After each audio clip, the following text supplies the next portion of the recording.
comecei no ensino médio, no período segundo, tive aula de filosofia, tive interesse. Aos 13, 14 anos, no antigo oitava série, atual nono ano, cheguei a fazer uma orientação vocacional. Nessa ocasião tinha saído, as sugestões era que filosofia ou sociologia eram áreas que os meus interesses, habilidades combinavam mais adequadamente. Mas deixei isso de lado depois do ensino médio inteiro. No terceiro ano, eu acabei indo para a filosofia, me interessei e não estava muito pensando em carreira. Eu estava pensando mais em estudar coisas que me interessassem e eu gostava de ler, de estudar, de fazer grandes debates. E acabou que a filosofia foi um caminho natural, em certa medida. Fiz a graduação, o mestrado, doutorado, aí eu fui direto na sequência, né, graduação, depois o mestrado, aí fui estudar na Federal de São Carlos, em São Paulo, aí fui aluno do professor Bento Prado Júnior, que é um grande historiador da filosofia, um grande filósofo, né, brasileiro, falecido em 2007, aí fui estudar com ele, lá em 96, tinha 23 anos de idade, aí terminei, voltei para o Rio de Janeiro, fiz o doutorado, estudei filosofia da arte, filosofia política. Agora, também eu tinha outros interesses no campo da filosofia que eram extra-acadêmicos, né, que tem a ver com a minha formação também dentro de discussões de movimentos sociais, movimento negro, movimento de mulheres, vários movimentos sociais que eu tive a oportunidade de participar. O termo minorias, ele também traz alguns problemas, porque se a gente for pensar do ponto de vista estatístico, né, as mulheres no Brasil hoje são mais 50%, a população negra é mais 50%, 50,8%, segundo últimos dados do IBGE, entendendo que população negra são o quê? População preta e parda somada, que o IBGE tem uma classificação étnico-racial, a nossa classificação oficial ela passa por preto, pardo, amarelo, indígena e branco. A soma de pretos e pardos é que dá a população negra. Preto não é idêntico a negro, ou seja, o somatório de pretos e pardos que é negro. Então, nessa discussão, que como a filosofia pode contribuir, tem discussões, debates filosóficos que nos ajudam a fundamentar a necessidade de políticas públicas que têm caráter inclusivo. É uma agenda em favor de uma sociedade em que a gente consiga compor com todos os integrantes da sociedade.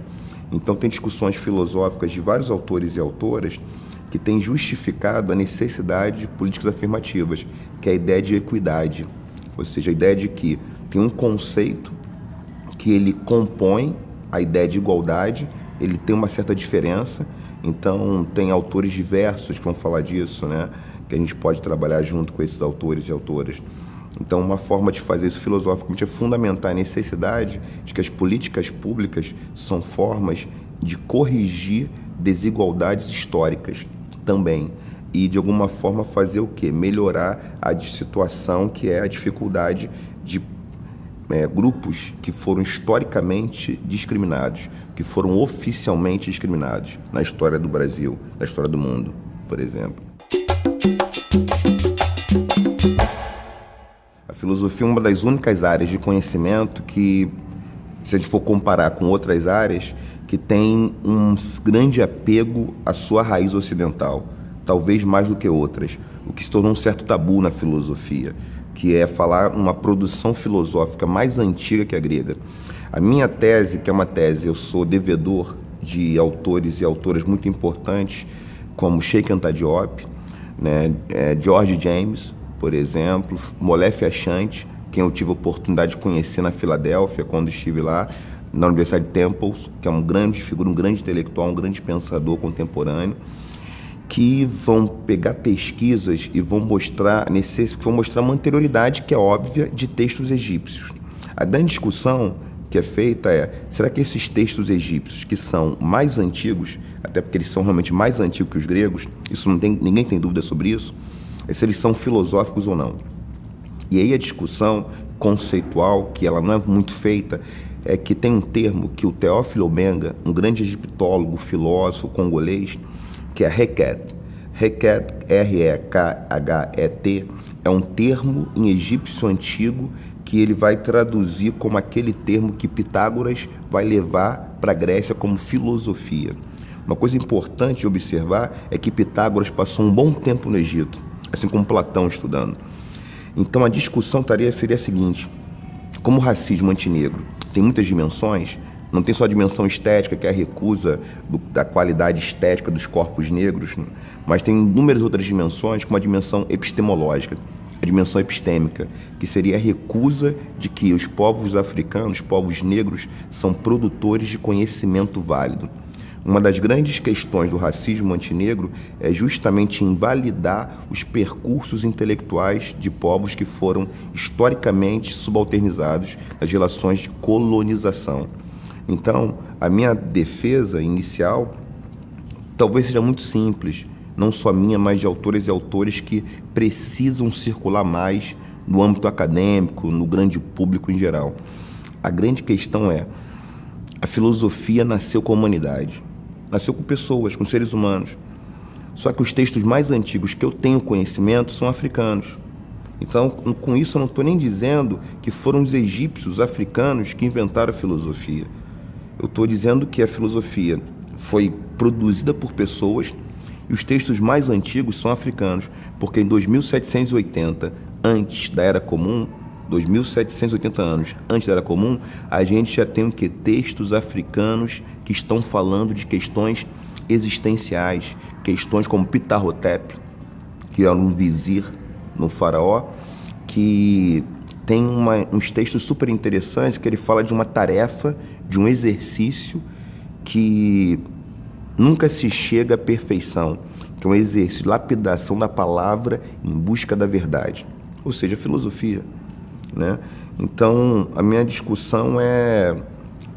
O grande problema é que o que o racismo faz? O Carlos Moore está muito correto nisso, o autor cubano-jamaicano. O racismo desumaniza, né? O que está em jogo é desumanização. Todo xingamento, observem vocês, todo xingamento, ele coisifica as pessoas ou as animaliza. Então, a pessoa é xingada de um animal, xingada de um objeto. A pessoa é um sapato, é um chinelo, é um ganso, é um galo, né, um símio. Todo xingamento desumaniza. E uma das grandes questões de humanização é a produção de conhecimento.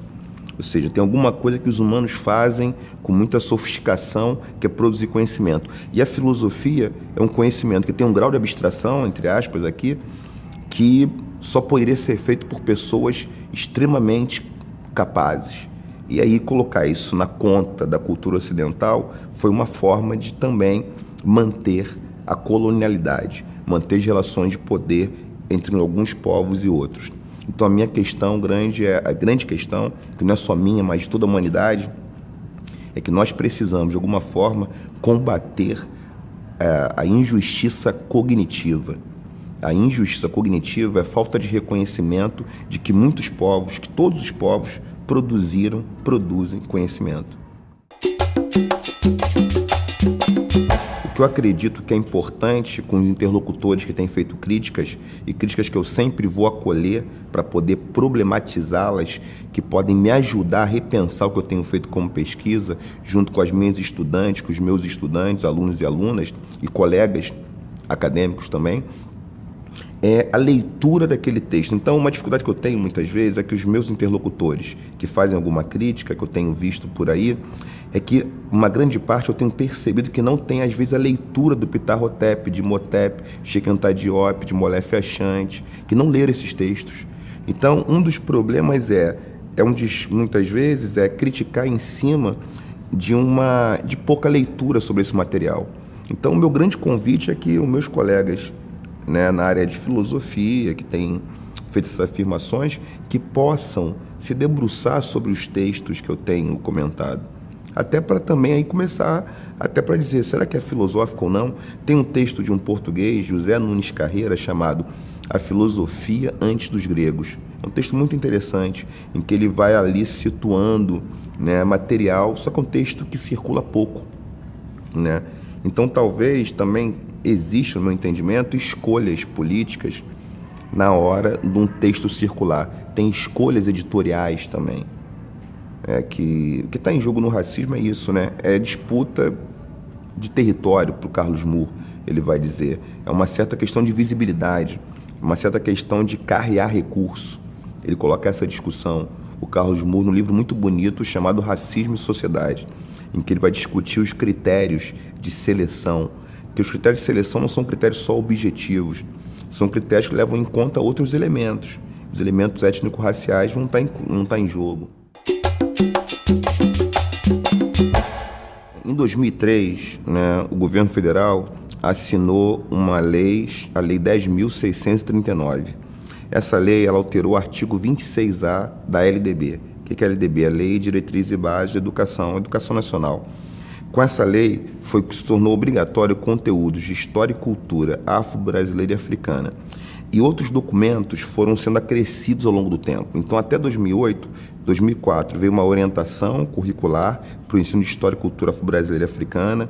Em 2006, novas documentações. Em 2008, veio a assinatura de uma outra lei, 11.645, que é para história e cultura dos povos indígenas.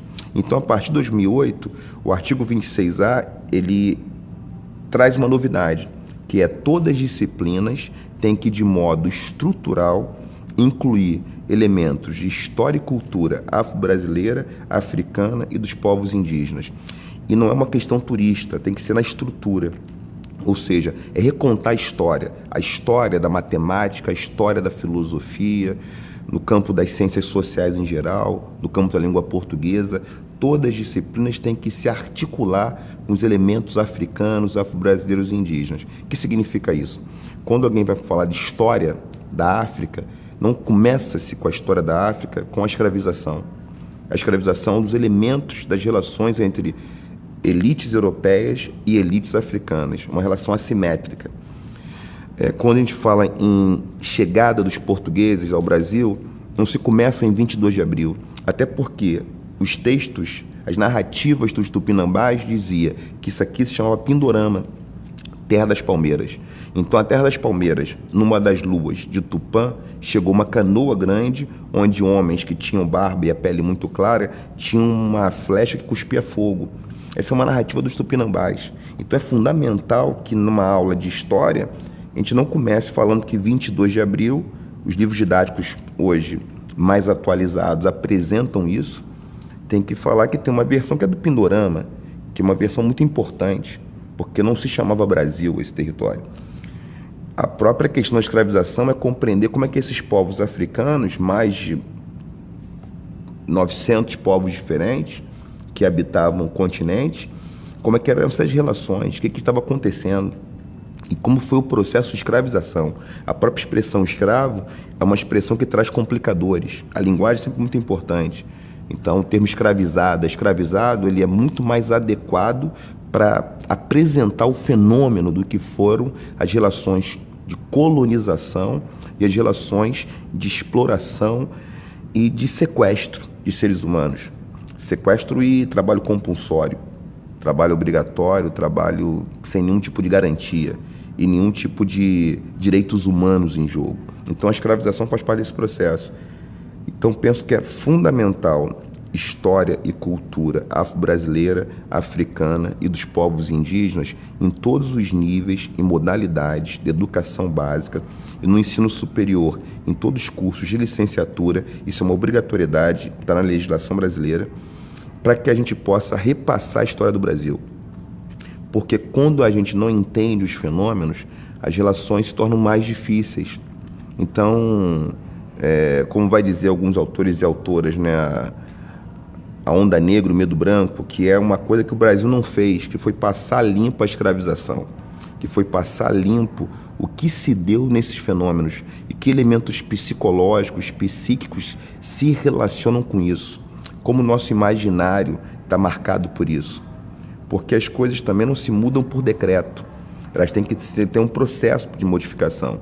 E esse processo passa pela educação, passa por nos educarmos, para que a gente possa ter um outro modelo, um outro tipo de sociedade. Uma sociedade em que as segregações não sejam institucionalizadas, para que o racismo não seja institucional, né? Basta ver que, do ponto de vista de visibilidade, os critérios, a questão de pele é um critério muito forte. Seja no mundo da propaganda, no mundo da publicidade, os próprios dados mais recentes mostram que a morte, os jovens de 15 a 29 anos que são mortos, né, em conflitos, ou com a polícia, ou com meliantes que estão fora do regime legal de trabalho, em geral, mais de 77%, 77,8%, me desculpem se isso é ponto do ponto 9, são negros. Então isso é uma coisa para a gente poder pensar. O encarceramento, os usuários do sistema carcerário brasileiro, a maioria é negra. Então isso é muito curioso a gente pensar. No próprio Estados Unidos, isso é muito curioso. A Angela Davis vai explicar isso. A população negra americana, afro-americana, é de 13%. Mas a população carcerária, mais de 50% é negra. Então é muito curioso essas proporções. O que está em jogo é que existe, sim, deliberadamente, uma política oficial, que durou muito tempo, uma política racista, um Estado racista. E o imaginário também se cunhou dentro desse universo racista.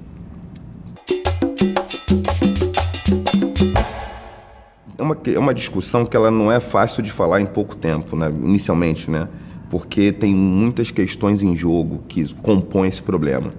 E tem que ter muita frieza e tranquilidade para que a gente possa abordar um tema que é um tema que diz respeito a toda a sociedade.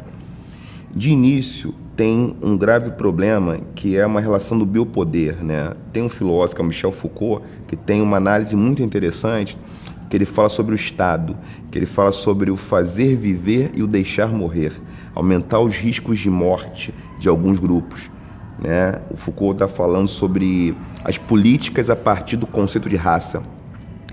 E se a gente for pensar o Rio de Janeiro, e essas políticas de extinção de linhas de ônibus, a política de retirar compulsoriamente jovens de um coletivo que não podem ir à praia, tem relação direta com isso, me parece muito óbvio. Agora, é muito necessário analisar, e teve um ex-governador que falou disso há mais de 20 anos, se eu não me engano, é muito curioso, e eu não estou falando campanha política, mas só uma análise fria, o Leonel Brizola, que governou o estado do Rio de Janeiro, e à época teve casos do chamado arrastão, e ele comentava que aquilo acontecia em menos de 3% das praias do Rio de Janeiro, eram casos isolados. Ele comentava que ele foi um dos responsáveis pela ampliação de linhas de ônibus, né, entre Zona Oeste, Zona Norte, Baixada e Zona Sul do Rio de Janeiro. Na ocasião, que era uma ideia de integrar a cidade. Então, a falta de integração da cidade cria esse mal-estar, né? O mal-estar que tem a ver também com políticas deliberadas, porque alguns meios midiáticos repetiram algumas cenas. Agora, isso não acontece o tempo inteiro, primeira coisa.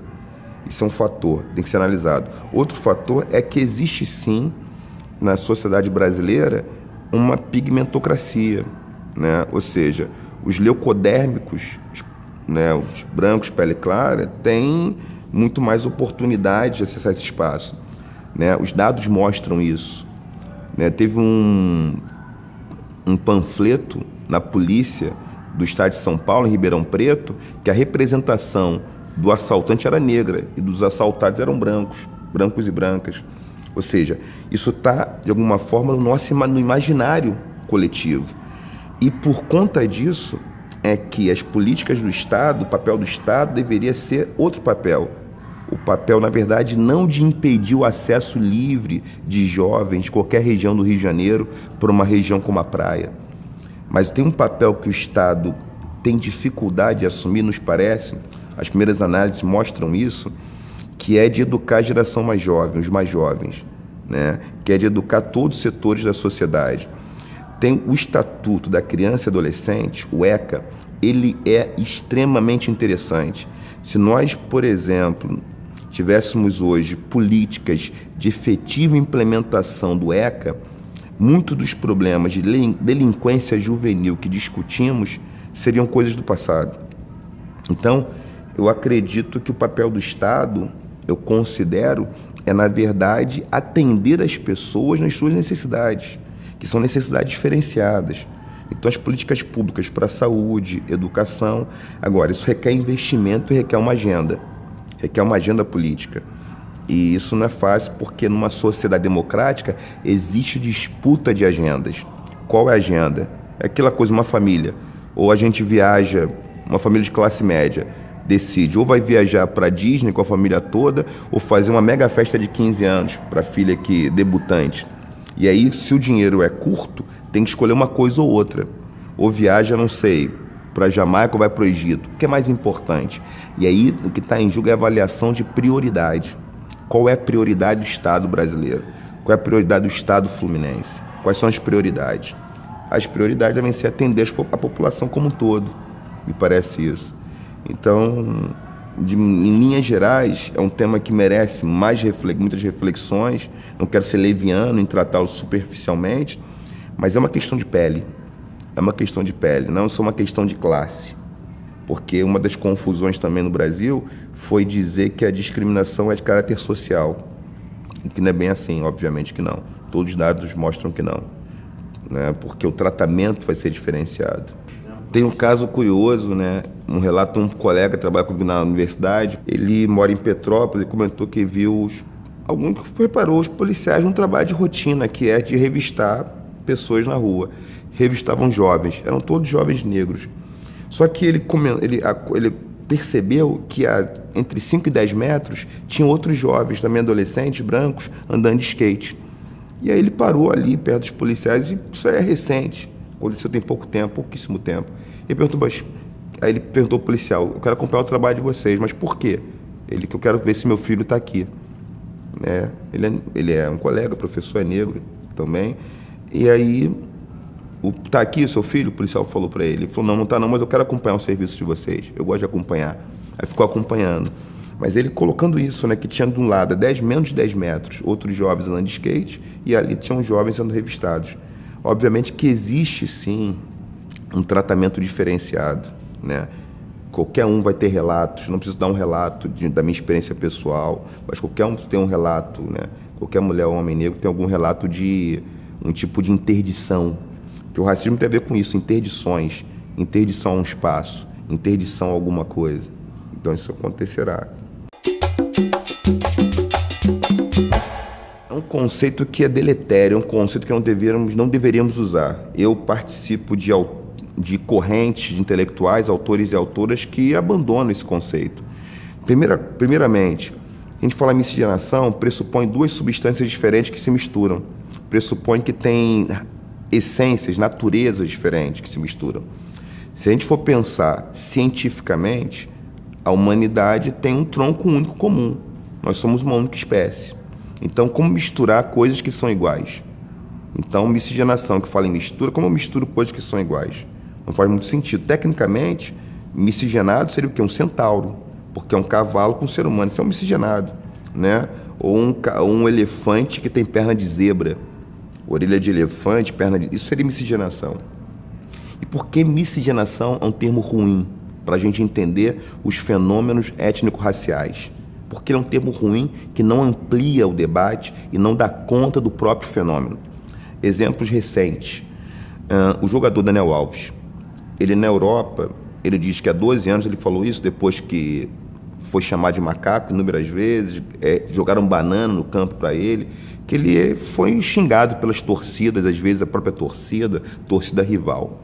O Kaká jogou na Europa, nunca aconteceu isso com ele. Por que que é ser negro? É ser passível de discriminação racial.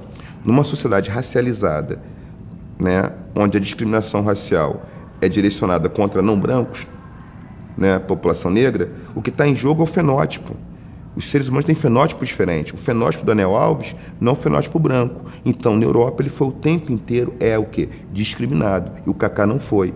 Mas o Kaká e o Daniel Alves provavelmente podem ter ascendentes negros e brancos, indígenas.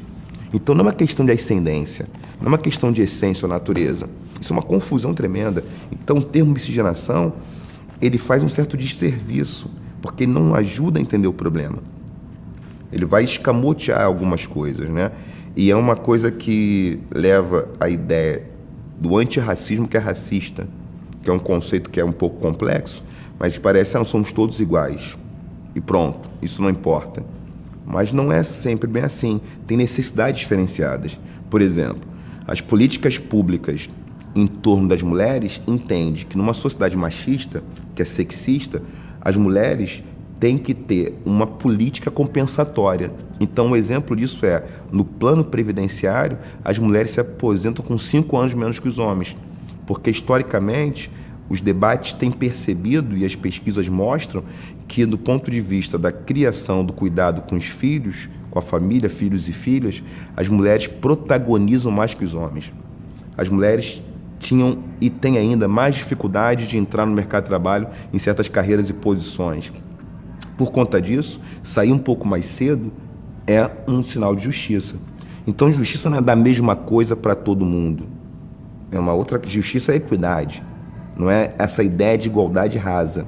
Então, tem muitas discussões públicas que têm que ser feitas, mas que não são fáceis de fazer, porque esse debate é como uma pessoa ir em pé daqui até São Paulo, Rio de Janeiro até São Paulo, no ônibus. É muito desconfortável. Eu imagino que a sensação de discutir desigualdades raciais no Brasil é a mesma sensação. É um tema que é difícil, um tema que nos toca, que nos emociona. Então, por essa razão, teremos essa dificuldade. Mas é um papel do Estado, é um papel dos intelectuais, é um papel de toda a sociedade fazer esse debate com muita franqueza e com a convicção de que, se não fizermos, a sujeira vai ficar debaixo do tapete. E uma hora ela vai explodir. É uma questão que tem abrem muitos flancos, né, de resposta ou de comentário, essa discussão. De início, tem gente que diz: o racismo é burrice, o racismo é uma questão, é ignorância. Não tem a ver com ignorância, né? Isso é uma questão importante de desmistificar. Uma pessoa pode ser muito bem educada e ter uma posição racista, uma posição política, né? É um posicionamento político, porque tem a ver também com reserva de mercado, tem a ver com ocupação de território. Então, temos que fazer uma leitura política do que está em jogo. Então, não é só uma questão de educar as pessoas, não é somente isso, é um pouco mais complexo.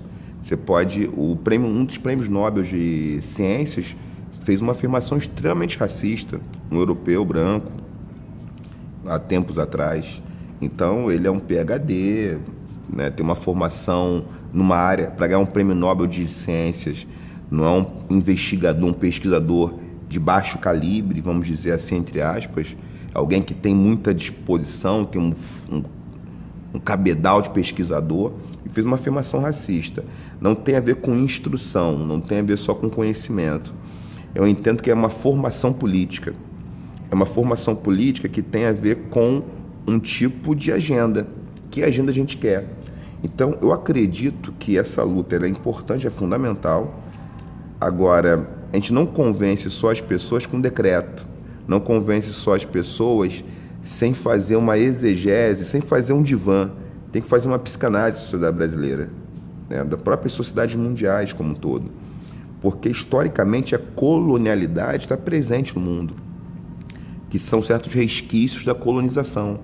Ou seja, alguns povos colonizaram outros povos, diásporas aconteceram no mundo inteiro, alguns povos ocuparam um papel de elite e, por conta de fatores étnico-raciais, passaram a ser só servidos, nunca a servir. Então, tem posições de conforto que falar em equidade étnico-racial mexe com isso também, mexe com a ocupação de espaços.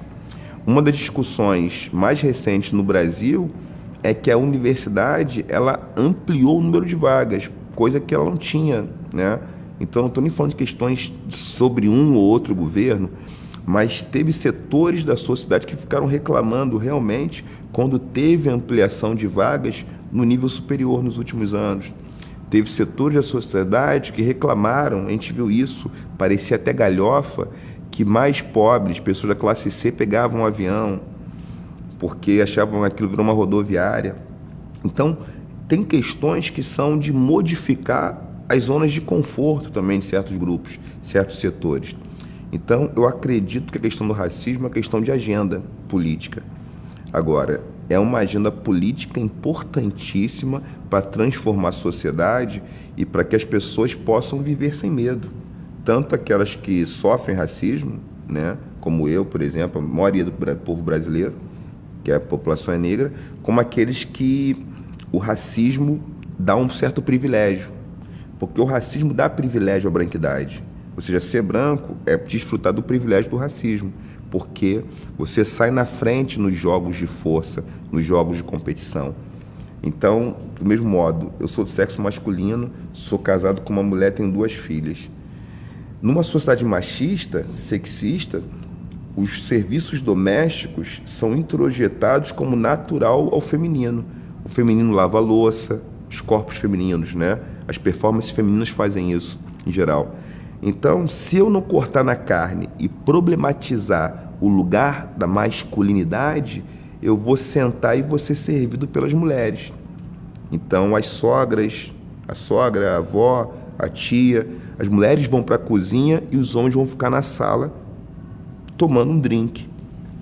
Se a gente não faz uma discussão profunda sobre isso, essas relações vão estar calcificadas. Do mesmo modo, a branquidade. Ou seja, há privilégios da branquidade, né? Há uma blindagem que a branquidade dá em relação à segurança social, segurança pública, acesso a equipamentos culturais. Isso, então, a gente vai ter que debater isso. Debater e cortar na carne. Cortar na carne os privilégios que as relações de desigualdade conferem para certos grupos. No caso, né, a branquidade, ela confere inúmeros privilégios. Ou seja, numa sociedade como a nossa, ser homem, branco, adulto, heterossexual, católico, apostólico, romano, está blindado, passa com menos dificuldades no mundo. O que está em jogo é isso. É fundamental, eu quero parabenizar o SESC pelo convite que foi feito, a oportunidade de contribuir com o debate. O meu papel hoje como professor, alguém que tem pesquisado, eu sou professor, eu sou do programa de pós-graduação em educação, contextos contemporâneos, demandas populares da UFR-RJ, da Universidade Federal Rural do Rio de Janeiro. Também sou do programa de pós-graduação em filosofia, oriento então estudantes no campo de mestrado, também doutorado, tenho orientado pessoas, né, nesses níveis de pesquisa, trabalho nos cursos de graduação de pedagogia, também curso de História, Filosofia na universidade. Então, meu papel, tenho trabalhado com formação, tenho feito produções na área de cultura e educação. Então, eu acredito que uma das minhas responsabilidades é contribuir para enriquecer o debate. O que é muito ruim num debate público é que ele seja um debate pobre, que a gente tenha só alguns elementos. É bom ter muitos elementos para fazer um grande debate.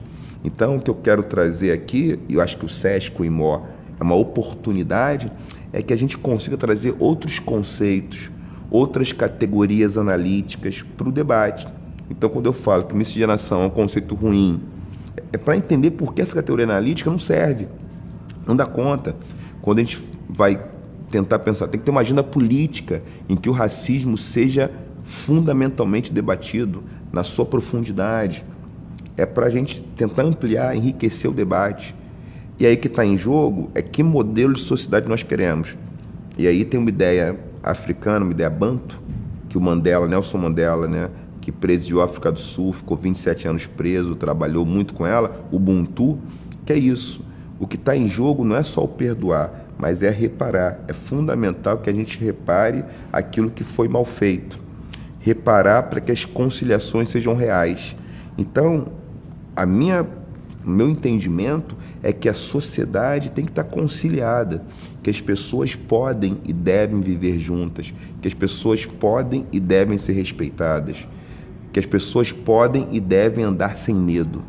Mas uma sociedade ela tem medo porque a desigualdade facilita isso, né? É um exemplo que eu dou, que a gente pode pensar, fazendo aqui uma leitura muito superficial, em certa medida, muito só para ilustrar uma certa psicologia social das sociedades contemporâneas. Muitos casos se repetem nos Estados Unidos de jovens do Wisconsin, um garoto às vezes que nasceu ali no meio oeste dos Estados Unidos, um garoto às vezes classe média, branco, pega uma arma, mata um professor de geografia, mata meia dúzia de colegas, depois se mata. Entre os chavantes, a gente não tem casos de garotos chavantes, meninas chavantes, que pegam arco e flecha e matam o seu instrutor de pesca e mata seus colegas chavantes. Porque o grau de frustração dessas sociedades é diferente. Então, algo que eu acho fundamental tem sociedades africanas ancestrais, tradicionais, sociedades ameríndias, entre os 305 povos indígenas que vivem no território brasileiro, que tem elementos super interessantes para a gente usar como tecnologia social. Talvez seja a grande questão, e o IMO é uma oportunidade para colocar isso a público, como é que essas populações, sociedades tratam os mais velhos, como se trata a criança, como são as relações amorosas, como são as relações de amizade. Então, é necessário aprender e aumentar nosso repertório político, nosso repertório de tecnologias sociais. O Ocidente, ele tem muitas contribuições, mas nós não podemos ficar restritos ao repertório da cultura ocidental para resolver as demandas contemporâneas. Por isso é fundamental hoje visitar cada vez mais as tradições africanas ancestrais. Então, o Ubuntu é uma boa proposta para a gente começar. Tentar entender o que é o Ubuntu, o que o Ubuntu pode trazer para a gente. E o IMO do SESC é uma oportunidade para a gente pensar um conceito muito simples na língua Zulu. Nhagamantu, Nyugubuntu e Agabantu. Uma pessoa só é uma pessoa através de outras pessoas. É necessário cuidar de si e cuidar dos outros na mesma proporção, porque assim a gente pode dormir sem medo e acordar sabendo que os outros que vivem conosco também vão poder nos ajudar, porque ninguém chega a lugar nenhum sozinho. Eu sozinho não sou ninguém. Eu estou aqui também, uma polifonia, meus avós, meus pais, minhas professoras e professores, minha esposa e todas as pessoas, com meus parentes, sogra, mãe, tios, pessoas que nos ajudam. É necessário que a sociedade possa ser uma família, em certa medida. Uma família na medida de que é necessário, para chegar longe, irmos todos juntos. Talvez seja um caminho. Queria divulgar nosso material, tem um trabalho, como autor, e aí uma parceria com o ilustrador Sandro Lopes, com a designer Cris Pereira, que me ajuda, que estão junto nesse trabalho, fazem parte desse trabalho, e também minhas filhas, que são minhas inspirações para isso, que é o Nana e Nilo.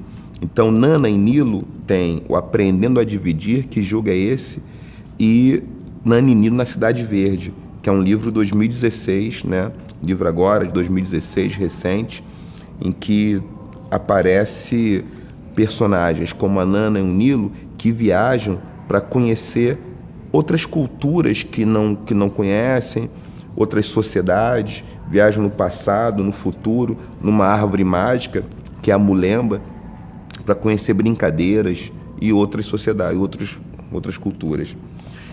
Para um livro que eu falo sobre ensino de filosofia especificamente, e a Lei 10.639, um livro que foi contemplado pela Biblioteca Nacional, um edital da Biblioteca Nacional, que foi feito com a Palas, a editora Palas, a Cristina, a editora Cristina Duarte, que apoiou aí esse trabalho, acreditou desde o início, que é o ensino de filosofia e a Lei 10.639, em que a discussão que aparece nesse trabalho é justamente dizer que a filosofia tem muitos sotaques, que a filosofia não tem só o sotaque grego quando ela nasceu, porque ela não nasceu grega, ela não nasceu de lugar nenhum, então ela não nasce, isso é um equívoco, ela não tem esse sotaque grego, ela tem muitos sotaques, e tem sotaques até mais antigos que a filosofia que esses, tem sotaques iorubais, sotaques chavantes, tem sotaques de todos os tipos. Então essa é a intenção desse livro, falar dos muitos sotaques da filosofia e de como fazer isso na sala de aula.